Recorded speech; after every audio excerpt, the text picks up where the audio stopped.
It has been nearly 2 months since actress Natasha Richardson died from a severe brain injury. But for the more than 1 million Americans who live with these injuries, there is still hope. Doreen Gensler is here with more on how people are recovering. Doreen? Hi, Wendy.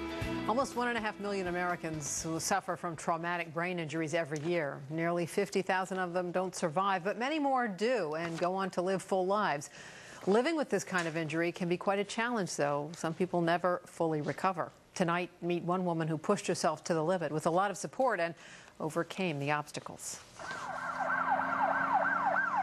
It was January 10th, 1998. Rabbi Lynn Landsberg was driving her car along Reno Road in northwest D.C. when the car skidded on some ice and crashed straight into a tree. The Jeep wrapped around the tree and came through my window and the window behind me, which would have been my son, and went into my brain. Landsberg was rushed to Georgetown University Hospital. Her injuries so severe she underwent emergency brain surgery. There was a hematoma formed in my brain that was putting tremendous pressure on my brain that would have killed me like it did Natasha Richardson. They really weren't sure if she would even survive. After surgery, Landsberg was in a coma for 6 weeks. She was eventually transferred to National Rehabilitation Hospital, where she awoke from the coma, but she was in bad shape physically and mentally.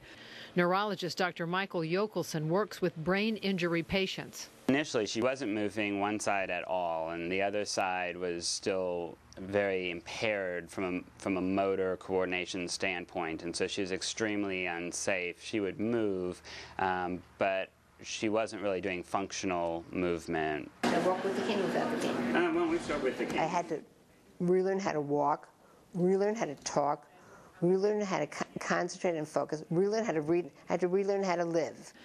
A tough realization for Landsberg and her family. Before the crash, she'd been a prominent figure in the Jewish community. She would hold news conferences, give speeches, and work with congregations across the country.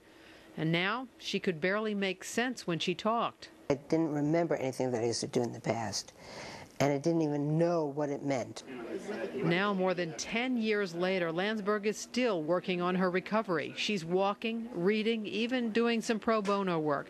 She has problems with short-term memory as well as simple tasks. The first time I unloaded and loaded the dishwasher, I said, "There!"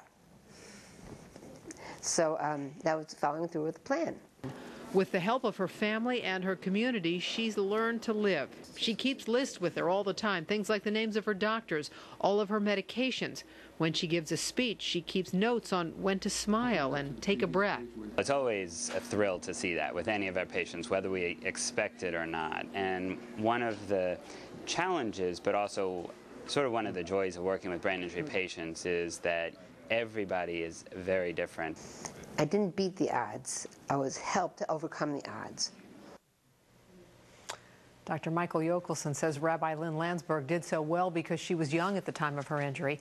The brain has a better chance to heal at a younger age. Also, the fact that she had such incredible support from her family and community was very key to her recovery.